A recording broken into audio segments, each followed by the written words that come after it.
So it's been a while since I've done any cooking videos, but right now I'm making some French onion pork chops. So here I got 3 tablespoons of butter and 1 tablespoon of olive oil that I'm melting. Now I have 2 onions that I've shiftly sliced up that I'm going to saute for around 4 minutes. Now I've added about 4 tablespoons of beef stock and I continue cooking it for around 14 minutes. Alright, so here's my pork chops, and I'm about to season them with some kosher salt, some black pepper, some garlic powder, and some thyme. Alright, I've removed the onions and I've added a little bit more olive oil, and I'm going to be cooking these pork chops for about 3 minutes on each side. Alright, so we're back to cooking the onions again, and I'm going to add 2.5 tablespoons of flour over it.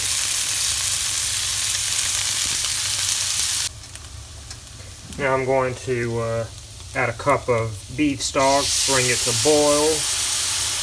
Shouldn't take very long at all, and I'll season it with some salt and pepper.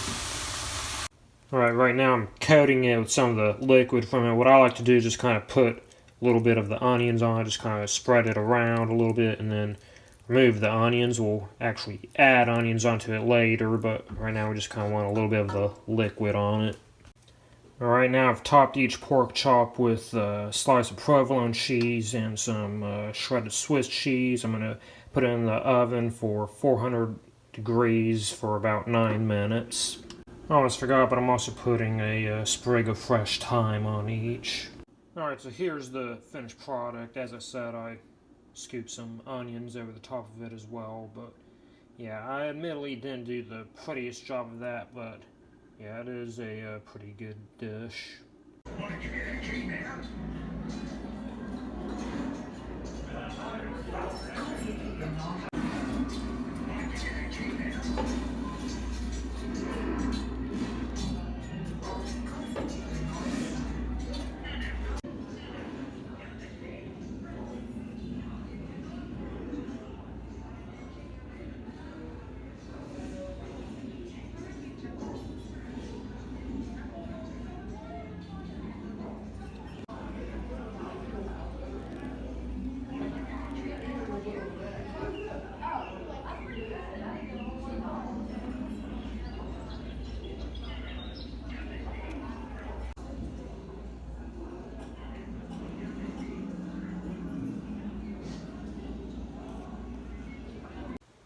Hey guys, so I got some bad news from my friend Meg. As y'all may know, we were planning a vacation to meet up together. It already got postponed once because of the whole COVID-19 situation. She just let me know that her flight once again got canceled again, so we were supposed to be meeting in September. So I've decided, I already let her know this, talked to her about it, but I've decided that I'm just going to go ahead and go to Orlando on my own.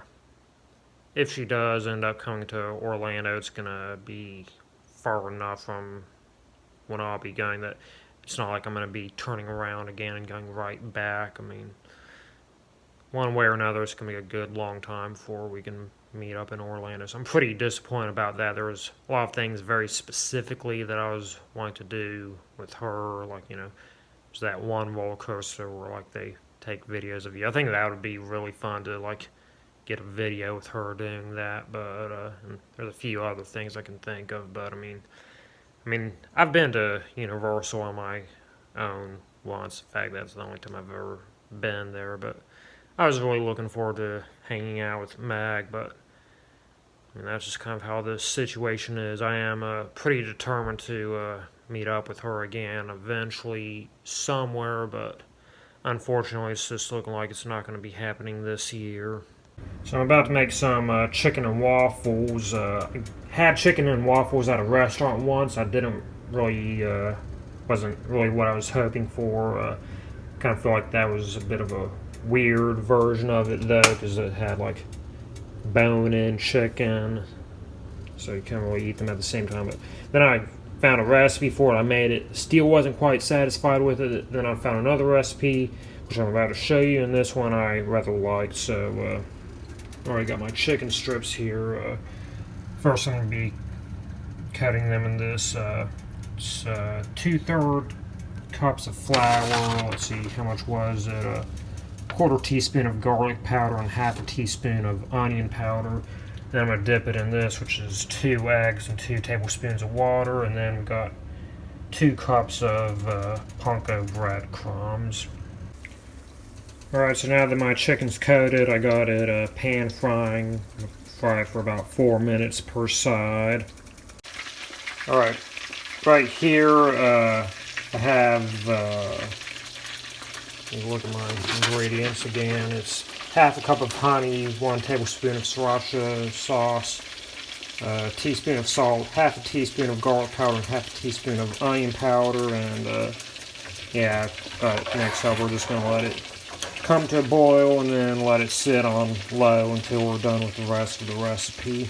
Now I'm making the waffle batter for this. So this is 2 egg yolks, 2 cups of milk, 2 cups of flour, and 1/3 cup of oil, which I've already mixed. It does suggest using a hand mixer. I think I'm going to eventually try to mix it or use an electric hand mixer. I think I'm going to eventually try to mix it by hand with a spoon, mainly because this mixer I don't really recommend. I kind of hate it, mainly because its low speed is entirely too fast. But yeah, now I'm going to add the egg whites. You need to separate your eggs for this, but yeah, I'm going to add that and finish making the batter.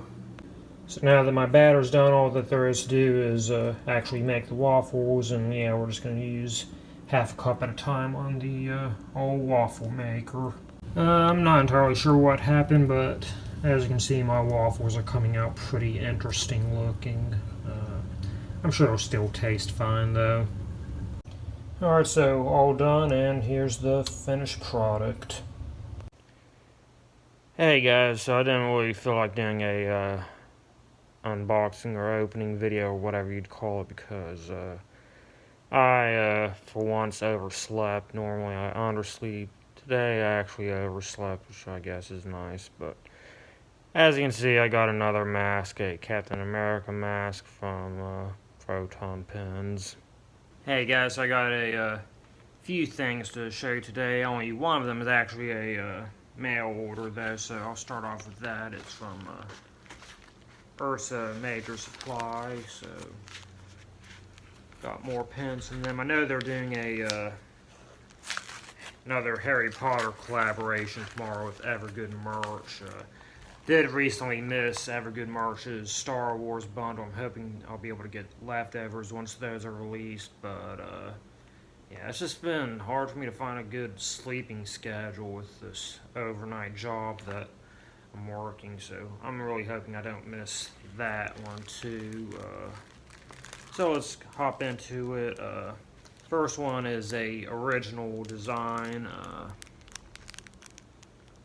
It's a skeleton and a jail cell, it looks like, so it's cool. I know there's 2 different variants of this. There's silver and gold. Normally I kind of prefer silver, but I don't know, this one just looks good on gold, you know. I love this cat. Then we got a sticker, and then their business card, which as usual I forgot their discount code. And this is their newest pen that they released. Why I made this order. This is a collaboration with Not Cool Company. I think this is going to be kind of like a new series between them. This one's based on Pippin from Lord of the Rings. It says, "What about second breakfast?" So that's cool. I do like the style of these, so I'm kind of hoping they do one for all of the Hobbits.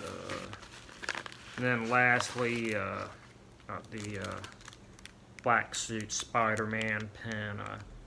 Yeah, I originally ordered just the normal red suit Spider-Man pin and their green Goblin pin. Then they threw in the Hobgoblin pin, so I just kind of decided to go ahead and get this black suit just to sort of finish off the series. So I got all of their Spider-Man pins.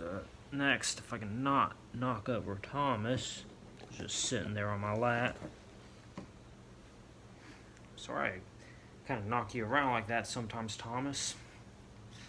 I picked up a couple vinyl records recently. I was just kind of starting to slide off me.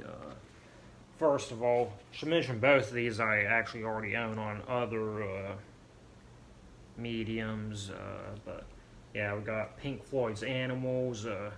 Believe it or not, prior to this, the only Pink Floyd album that I owned on vinyl was Dark Side of the Moon. All the others I got on like a bunch of cheap cassettes I got for like 50 cents each. But this is actually my favorite Pink Floyd album, so it has pretty decent packaging on it too for a bigger release. But there's the back cover and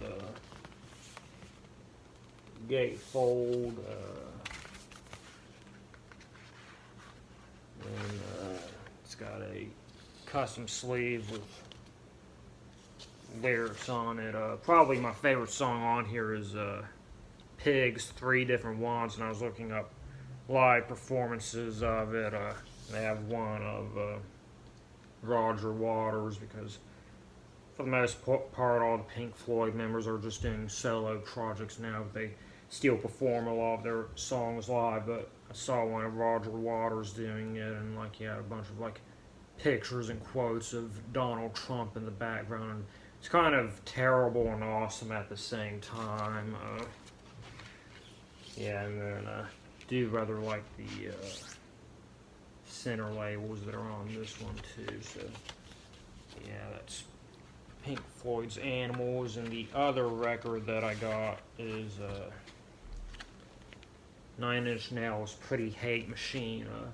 If I can be honest, one of their weaker albums in my opinion, but still a classic in its own way, and the packaging on this one's rather boring. I do have an insert with lyrics on it, and the vinyl itself is just really boring looking. Just black with kind of a generic looking center label, so nothing too fancy on that.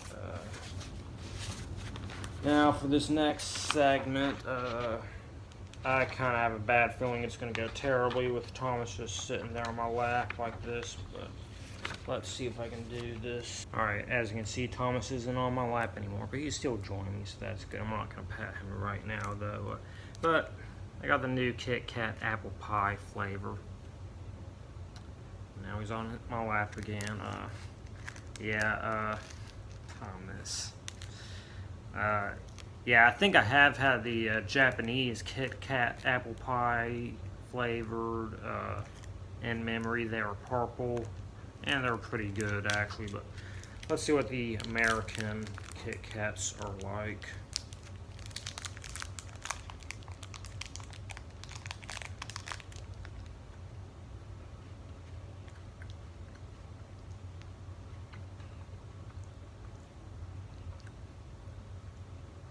Yeah, it definitely has a good apple pie flavor, although I will say you're kind of getting the majority of flavor on the first, like as soon as it touches your tongue.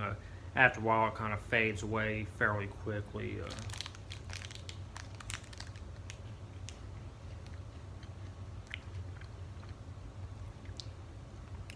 As usual, those Kit Kat wafers are pretty good though, and I've been kind of craving Kit Kats lately, so this is good.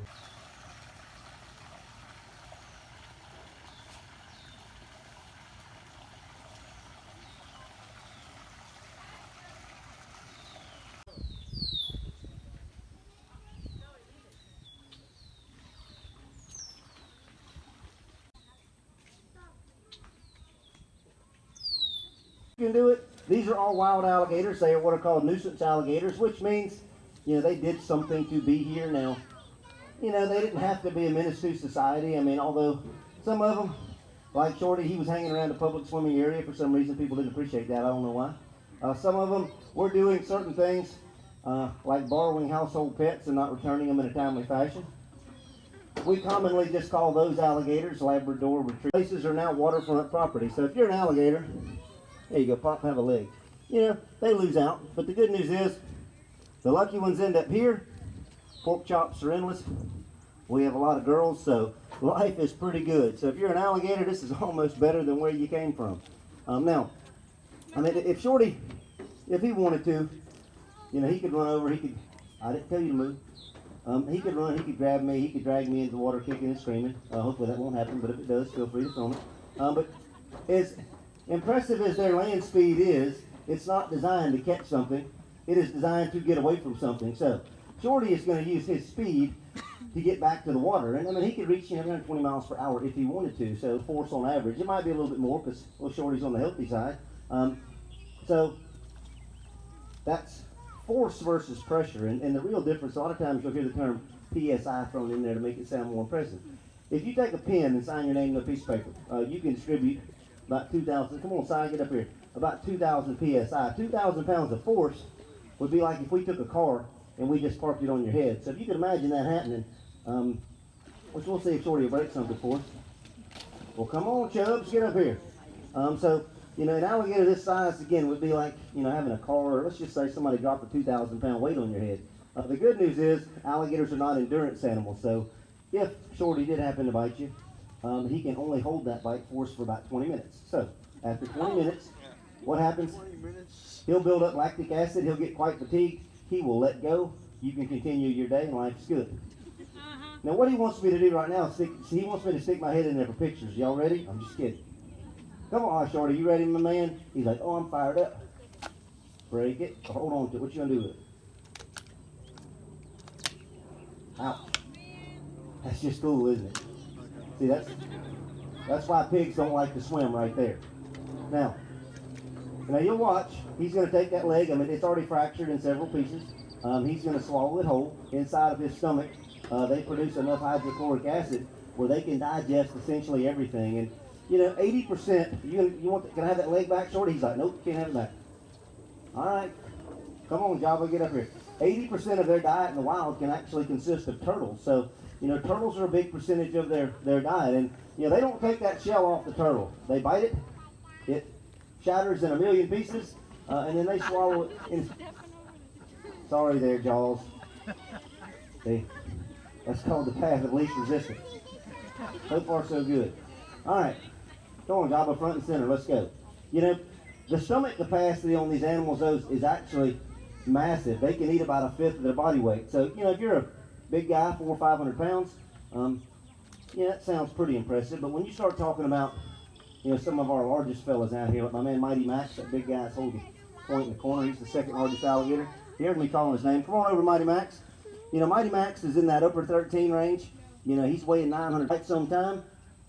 And the reason they can do that, pigs have 4 legs, by the way, keep counting. The reason they can do that is they are extremely efficient. And what I mean by that is they can process protein at about 70%. Human beings, we can do it at about 2%. So again, these animals don't need to eat that much. They don't need to eat that often. So what's been happening here for the past couple months, what's up, Chili Dog? Chili Dog is here because he borrowed a lady's Jack Russell Terrier and forgot to bring it back. I don't like Jack. Most of them haven't eaten in a couple months. So, again, they get pretty amped up this time of year. It's not uncommon for some of these 4 o'clock feedings for, you know, us to have, you know, 20, 25 of these big guys show up. That's when we go through a whole lot of food. Put up wine. Fetch. 2 points. See, they're just like big mean dogs. Now, on the bank with me at the moment, let's see how many females I have. I only have 2 girls. All right, let's see. You stay. All right, Chubbs, are you ready? He's like, oh yeah. Open up wide. That's just cool, isn't it? Good boy. I'm sorry, I was fresh out of marshmallows. Now, he's gonna go find a comfortable spot. He will enjoy that pig in peace. Life's good. I won't see him for probably another 2 months. So, if anybody's having a barbecue, I've got a few extra. All right. Folks,